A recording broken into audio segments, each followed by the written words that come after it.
Welcome back to another week of the Slim and Slam podcast. I'm Slim. And I'm Slam. Alright, I want to preface this week's episode with a controversial statement. I'm going to bring the masses to riot in the streets because of this one statement. Are you ready? Oh dear. Oatmeal raisins are banger cookies. Oh no. I can already imagine the comments.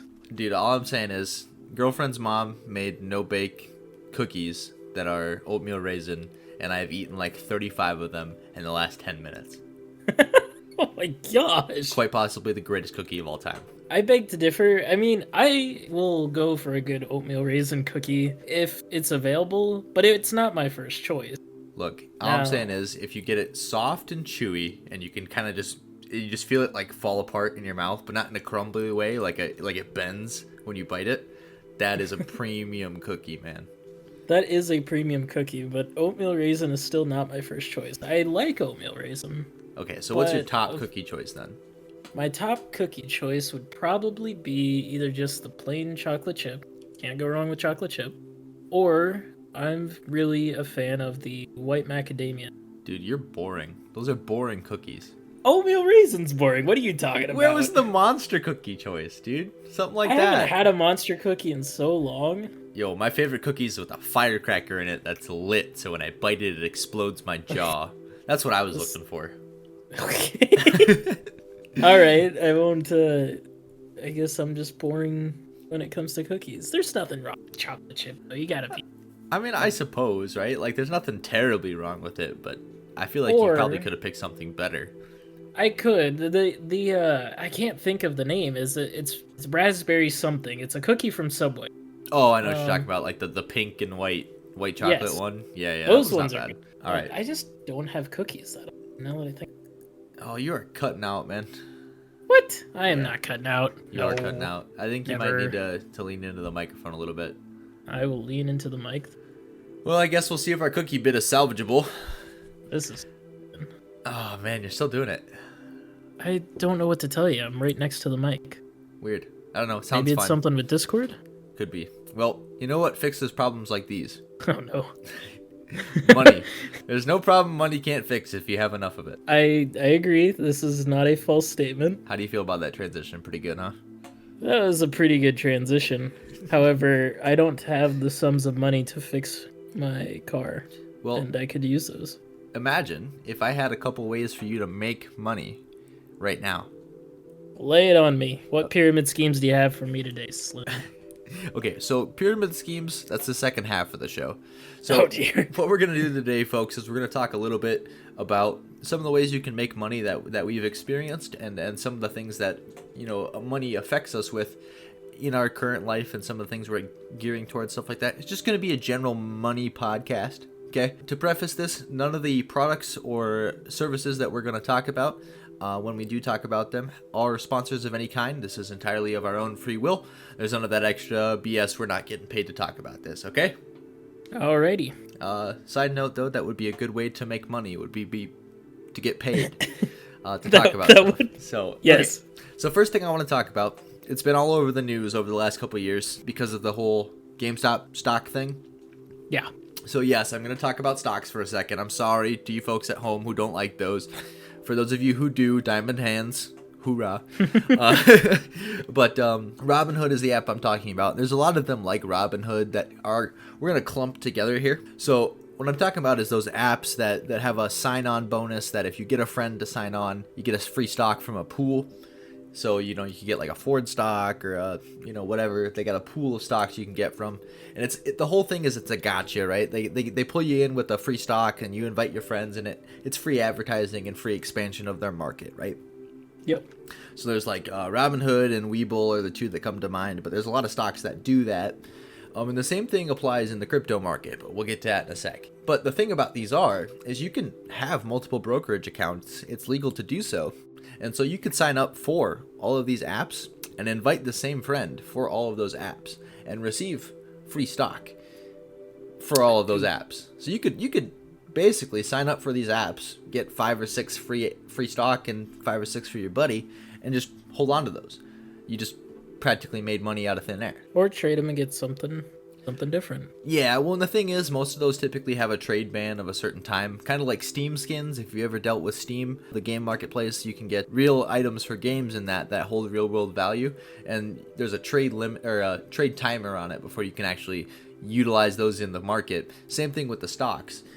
You get your free stock from Robinhood. You got 30 days before you can do anything with it. It's typically how it works. But even then, you've acquired liquidizable assets for free. This is true. It's literally just free money. You just have to do a little work for it. So maybe we'll have to try that, because I know I'm on Robinhood and I haven't done Webull yet, but maybe Slam and I will have to give it an experiment and see how much money we can acquire from some of those free apps. It might be a fun time. It would be an interesting time. Curious to see all my info be stolen.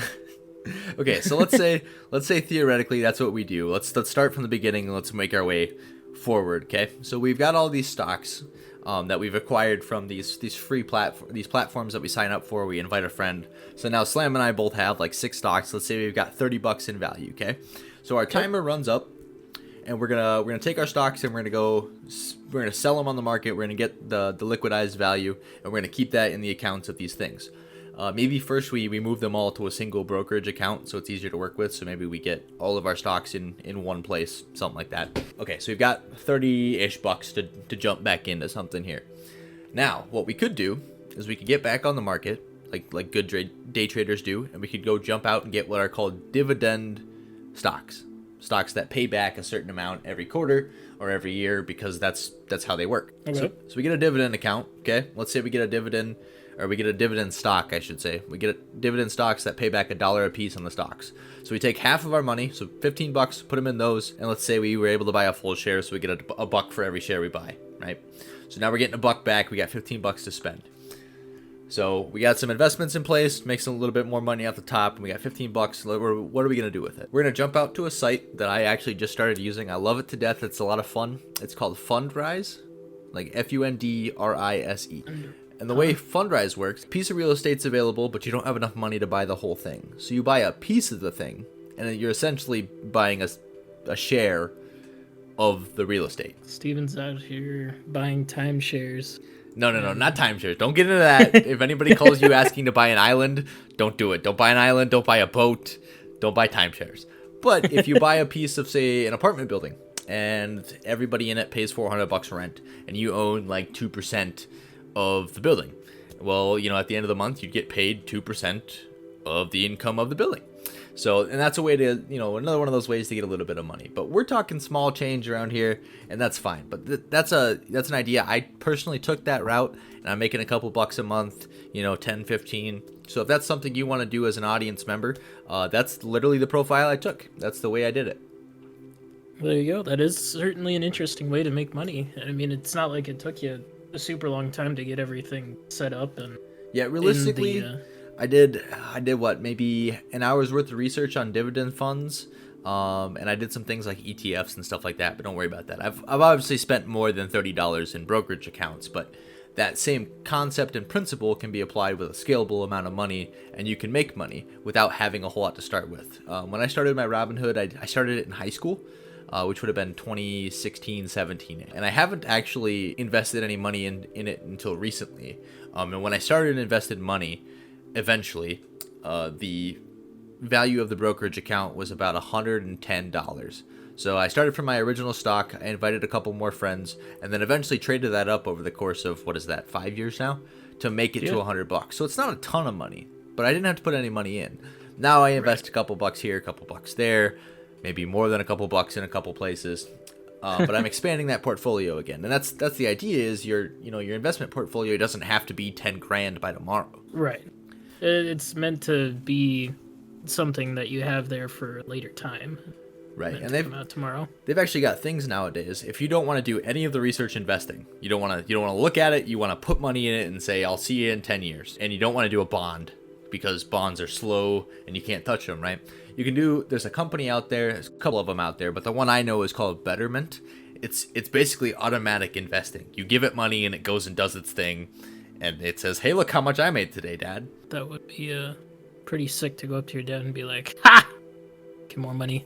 Yeah, I mean, that's every kid's dream, right? Is to make more money than their parents, to be wealthy. And granted that sort of project with an automated investment company, obviously you're banking it on how good is their algorithm and how much money am I going to put in. I was putting in about $100 a month into a Betterment account, and theoretically that account probably would have made 10 grand in 10 years, which is the goal I had set to you. And you adjust all these parameters and stuff when you sign up to do the thing. But again, if you don't want to do any work at all outside of signing up and giving it money, it's a way to do it. Yeah. So that's a bunch of little ways to make money, and you can scale them up, of course. You put 10, 15K in if you got it, and see what it brings you. How about some maybe not so safe ways to make money? What are we talking about? Like dumping my life savings into Sheepcoin? That would be a way to do it. We're not going to say that maybe some of the boys did or did not buy ridiculous amounts of Shiba Inu. All I'm saying is I wasn't allowed to buy Sheepcoin. The app said no. Oh, you were denied. I was denied. I don't know why. That? It just kept giving me errors when I tried to buy it. So trying to save you from your own demise type of thing. I suppose, but then when it takes off, then I get none of that. I tell you what, working firsthand with the intricacies of Bitcoin over the last month, there are a lot of things that, I was chucking a couple bucks here and there into like partial Bitcoins. I don't know if I'm going to continue doing crypto anymore. Just because of the uncertainty and the vulnerable parts of it? Yeah, I'm not sure. I haven't done a whole lot of research into it, but it feels like it could be a bubble. Yeah. So, I mean, that's the way to do it. But I was talking more extreme, right? Like, what if I bought a derelict Chuck E. Cheese and then made a Chuck E. Cheese? What if I bought an island and put it out for timeshares? No, we're off the timeshares, Caleb. No timeshare. But these are some of the things I think about. We're currently looking to buy a shop to work on our vehicles and to store stuff over the winter time. And I've been looking around at properties in Sioux Falls where we live. And the property market right now, whether you're in retail or you're in consumer, whether you're buying a house or a store or any of those sorts of things, it's crazy expensive right now. It really is. Any property, whether it's a house, a shop, even a plot of land, is just really overpriced right now. And that's just the way that it's been going since the fall of everything in 2020. Yeah, and like skyrocketed.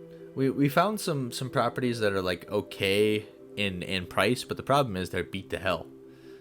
Right. Like we were looking at in an electrician's shop that they had moved out of the shop, and it had 2 bay doors and a warehouse floor, and I think that was $1,200 a month. Which, if you're not from South Dakota, that's actually a decent number. I know a lot of places around the states would have higher bottom levels for that sort of thing, but $1,200 is probably mid-ish to low on that scale of what property would cost in the retail side of things.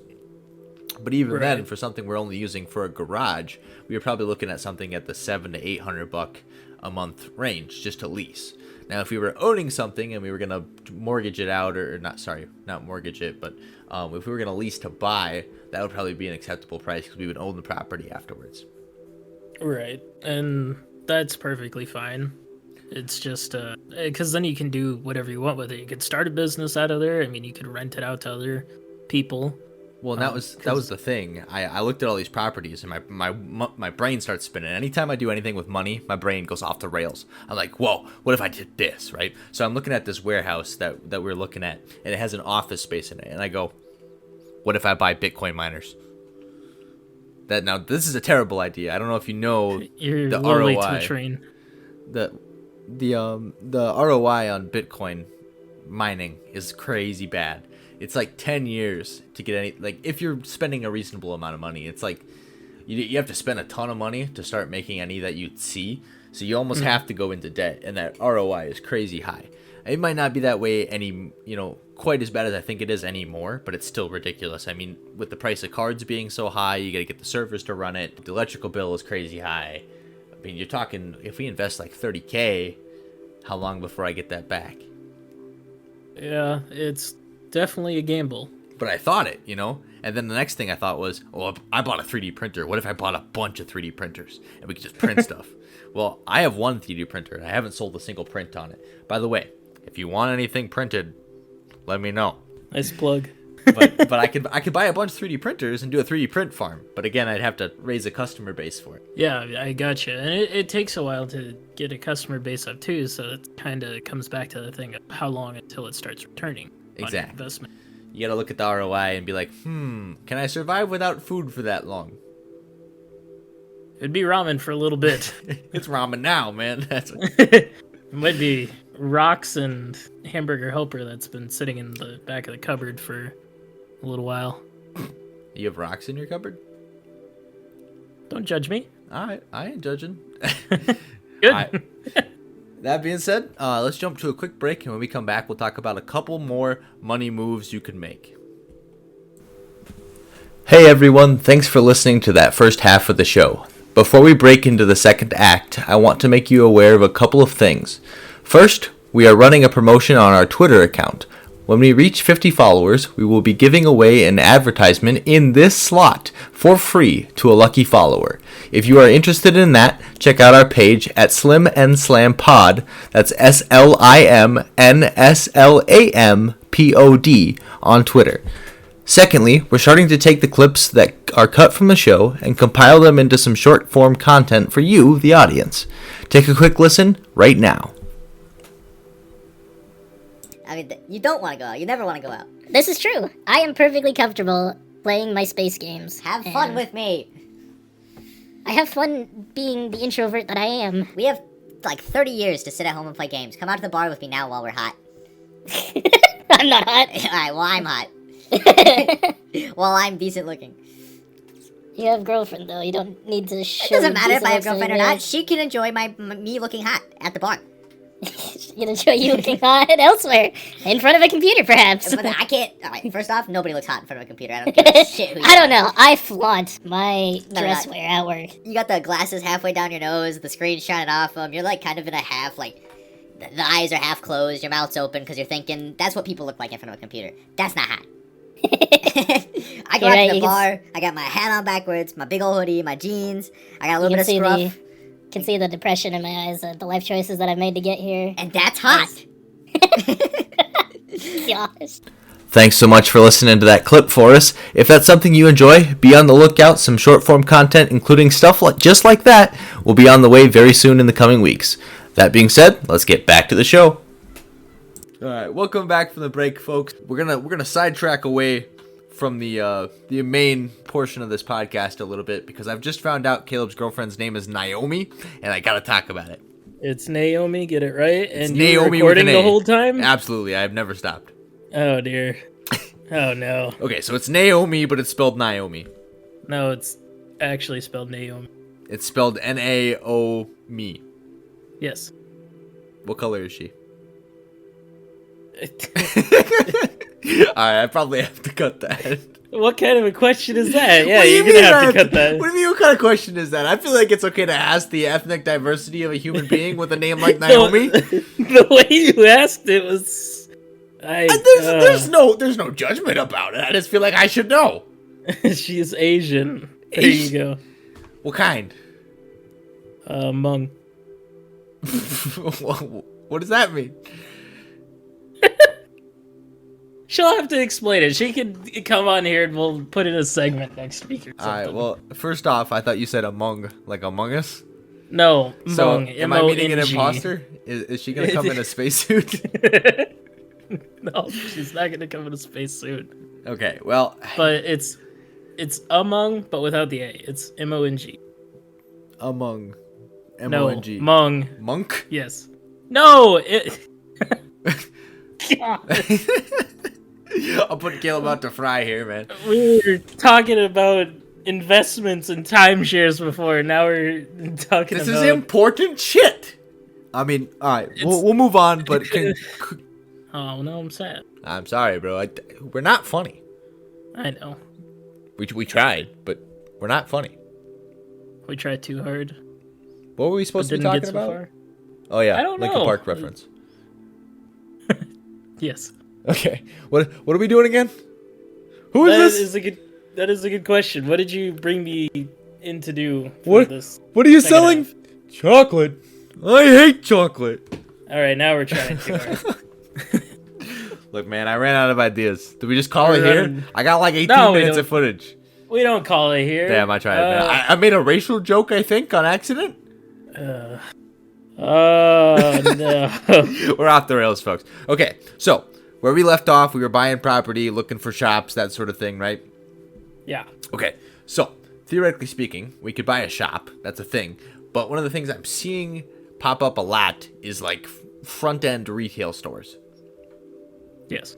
Because, companies are going out of business after the whole COVID thing, not being able to see customers. Hurt a lot of these local businesses quite a bit.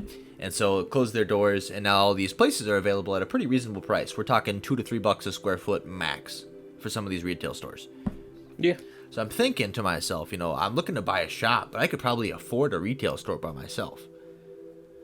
But I agree. unfortunately, like if you want to own like a real business, I'm using quotation marks there. If you want to own a real business, you have to like license them with the city, and you got to get like BBB going, and that's Better Business Bureau, by the way.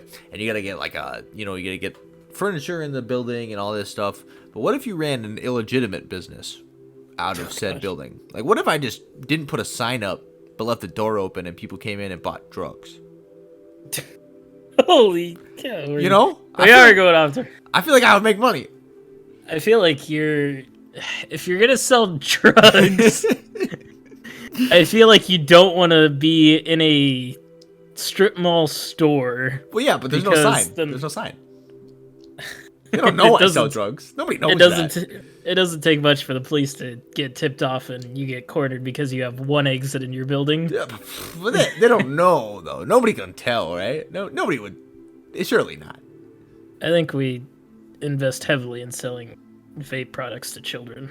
That was a pretty good market when it was going. It's just Juul pods from floor to ceiling. Yep. Is Juul even still around? I don't know. I haven't heard from them since everybody was selling Juul to children. Now, see, and that's a money making move right there. Is you just you go to a high school, and you say, "Hey kids, you want to buy Juul? You want to buy Juul? Not drugs. Juul. You want to buy Juul pods?" it's Juul with a D. Juul. The D is silent, Yeah, and D then is- it has a G and an S at the end. It's also silent. It's a French word.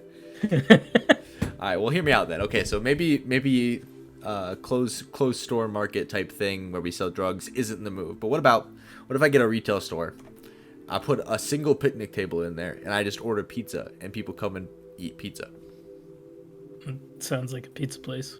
Shit. All right, I'm trying to be original here. With It's just as a pizza minimal effort. restaurant, which you'd have to then get in contact with the BBB and pay half your assets to the city.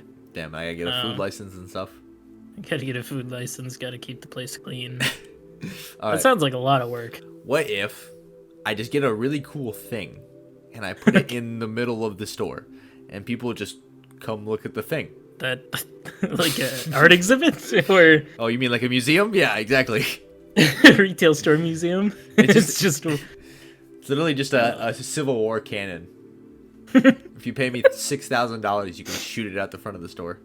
and you can and you can protect your store with it. Dual purpose. I can prevent being robbed, and I can shoot a cannon out the front of a retail building. I feel like we're reaching high points here.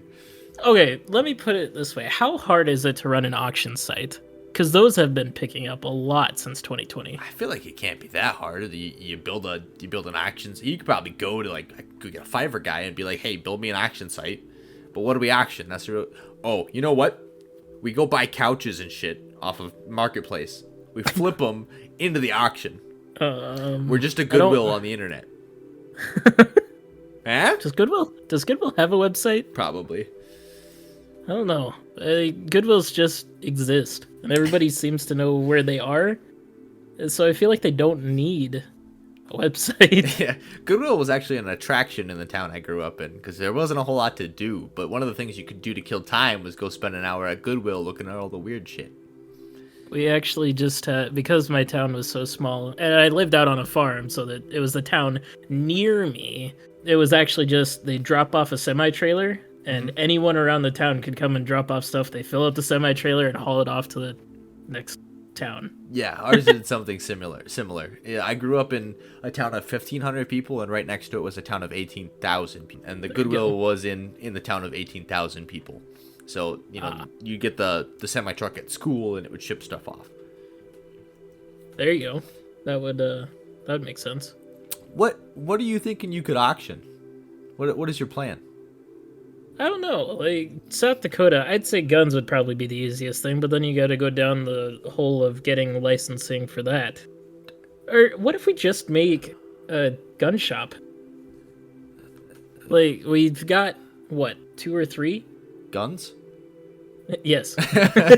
You get your choice of 1, 2, or 3 of our display model. Right. These are the only guns we have. Well, we're sold out. Let's go home. Pay no attention to the filed off serial numbers and paint on it. Here's what That's I think paint. we Blood. should do. We Okay. we go to the surplus store. We buy 300 saws, Oh no. like squad automatic weapons, and we just sell those, and that's it. I feel like that takes a lot to get a hold of one of those, Does it? considering it's a saw. What if I'm fast? Like, you're gonna just take the saw? Yeah. Well, considering it's a gun store, I don't think it's hard for them to grab both gun and ammo and then proceed to shoot at you. That must be Especially really fast. here, where everybody carries a gun. Yeah, literally all the people in the gun store already have guns. They're just buying their second gun. Everyone, when you live in South Dakota, you start with a gun. It's like the game loads, you have a gun. That's how South Dakota works. Pretty much when you it. go to the gun store, you go to buy second and third consecutive guns. It's basically, congrats, you're born. Here's a gun, and here's your slip of paper that says you were born. Right. Gun comes first. I feel like there was a cartoon that I watched that. I'd have to go back and look, where it did the exact same thing, where it hands you a slip of paper, and they handed you a slip of paper and a gun. I'm gonna have to go back and look. Maybe it was Cyanide and Happiness. I want to say that they did that. This whole episode's gonna be a fucking clip show, dude. No kidding. I'm just Like, gonna clip what it even is and- this episode? And drop the next clip along, and we're gonna play like some transition noises or something. It'll be a good time. This is gonna be the highest effort post recording, lowest effort pre-recording I've ever done. And all this with a new microphone. Of course. Well, I mean, we've got enough footage. Should I just call it there and break it down? Oh, jeez. I'd say we could call it there. Unless Okay. you got any other business ideas, business No. ventures. I've got a couple of racial slurs probably loaded up, but I would not put those in No, here. not feeling those? all right. If we want this to last. Won't be calling you a cracker today, I guess. Oh, that's okay, because nobody... nothing. Damn, now I gotta actually Yes. remember to edit this, because if I upload it as is, we're in big trouble. I agree. All right. Well, thanks for joining us on this weird episode of the Slim and Slam podcast. We'll see you next week for the penultimate... That's not how you say that word. Penultimate episode of the first 10. Man, we're at 10 already? No, this is 8. And then Oh. 9 would be the penultimate, because penultimate means second to last. And then 10 would be the 10th episode, which is apparently not where we're going to do our 10th episode special. We're apparently going to do it on the 12th episode, because Slam decided that was the way to do it. Because anime comes in 11s and 12s, so we could do it on 11 if you want, but... No. Are you telling me the whole reason you want to do it on episode 12 is because that's how anime works? Pretty much. Actually, no, the OVA comes out on episode 13 most times. The fuck is an OVA? It's like a special beach episode that every anime includes. It's a beach episode? That's pretty much what What it if is it's every a space time. anime? Beach space. Space beach. God damn it. I think OVA means the season's over, go home, you fucking weeb. man. All right, I'm calling it there. We're done. The show's over. Go home. Close it up shop. All right, folks. We'll see you next week for another episode of the Slim and Slam podcast. See y'all then, everybody.